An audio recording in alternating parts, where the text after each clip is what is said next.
Hi and welcome to my channel. काफ़ी सारे videos में मैंने पहले ये बताया है कि 6th, 8th और 12th हाउसेस मैलेफिक होते हैं, ये अशुभ माने जाते हैं। तो आज मैं इन्हीं हाउसेस के बारे में बात करूंगी। आज के वीडियो में पर्टिकुलरली 6th हाउस की बात करूंगी।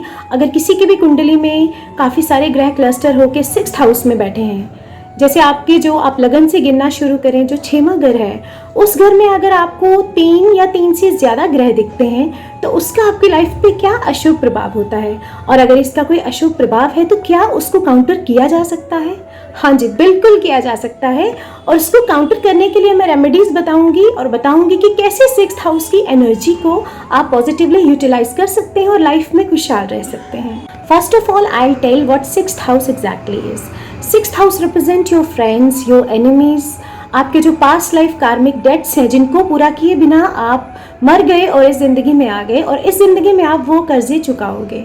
और ये जो 6th हाउस है, ये आपके लिटिगेशंस होती हैं, कोर्ट केसेस होते हैं, लड़ाई झगड़े, बीमारियां जो आपको होती हैं, जो आपकी रूटीन एक्टिविटीज़ हैं, देन आपके जो पेट्स हैं, आपके जो सर्वेंट्स हैं, मेड्स हैं, वो सबको 6th हाउस रिप्रेजेंट करता है। आपके जो दूसरों को सर्व करने की भावना है, ये भी 6th हाउस से ही पता चलती है।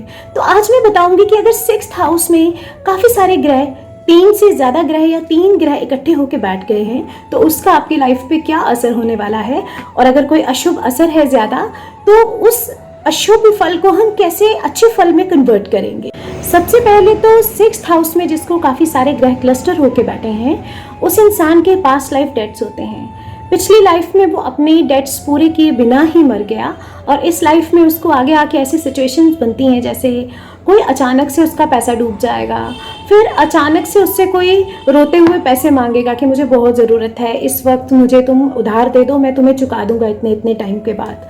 बट मज़े की बात ये है कि जिसको 6th हाउस में काफ़ी सारे ग्रह होते हैं, मोस्टली उनकी डेट्स उनको वापस नहीं मिलते। रीज़न ये होता है कि उनके पास लाइफ डेट्स थे, वो इस लाइफ में अब पूरे हो रहे हैं।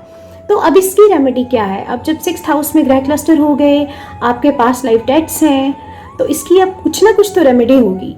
तो इसके लिए हमें क्या करना चाहिए? हमें हमेशा चैरिटी करते रहना चाहिए बीच बीच में, जिससे वो डेट्स ऑटोमेटिकली कम हो जाएं और हम बर्डन फ्री हो जाएं। दूसरा, जो नॉन प्रॉफिटेबल ऑर्गेनाइजेशंस हैं related to animals, specially dogs, वहाँ उनसे हमें जुड़ना चाहिए, वहाँ पे हमें चैरिटी करनी चाहिए।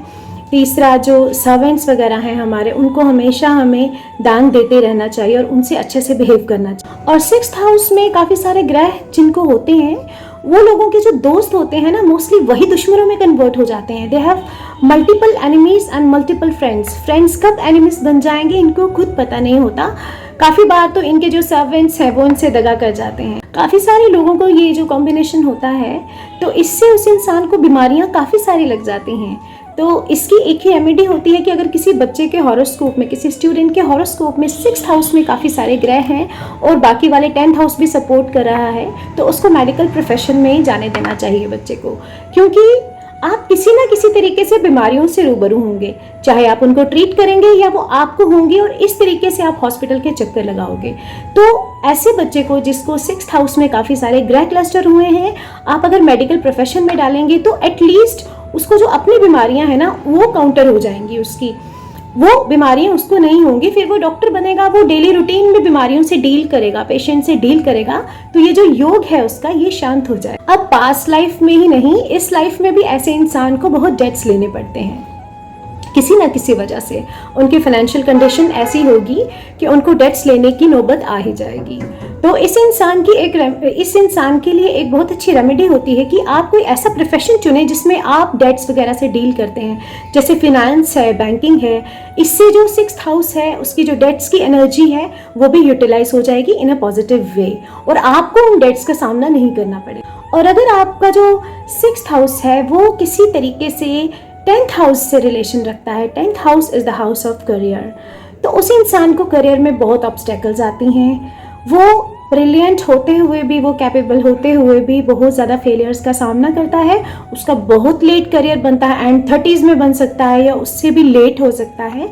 तो इस केस में आपको क्या करना है कि करियर ही उससे रिलेटेड चुनना है। जैसे पहले मैंने बताया, बैंकिंग, फिनेंस, और अब जब ये करियर के घर से ही स्पेशली जुड़ गया, तो कोई भी ऐसा काम करें जिससे आपको जो पुअर पीपल हैं, डिसएडवांटेज्ड पीपल हैं, हैंडीकैप्ड हैं या ओल्ड एज होम्स हैं, उनसे जुड़ना।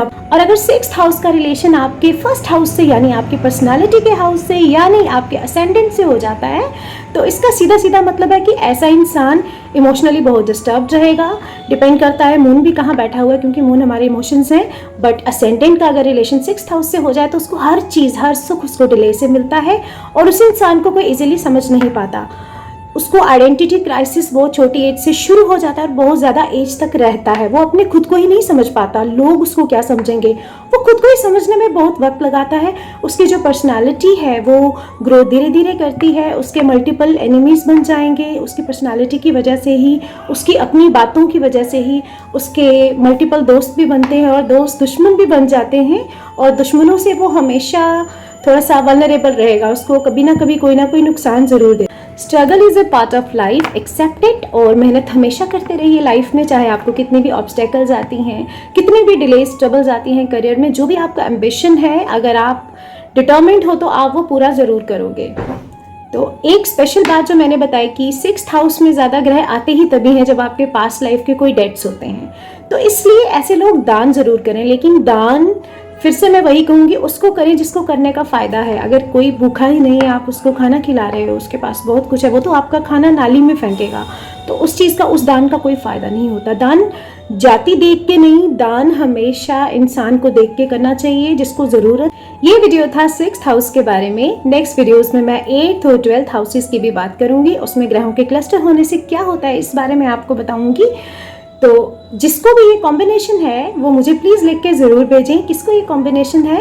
और ये वीडियो कैसा लगा मुझे ये भी बताएं। कमेंट्स में आप अपनी जो एडवाइस है वो मुझे दे सकते हैं। मिलते हैं नेक्स्ट वीडियो में, तब तक के लिए बाय।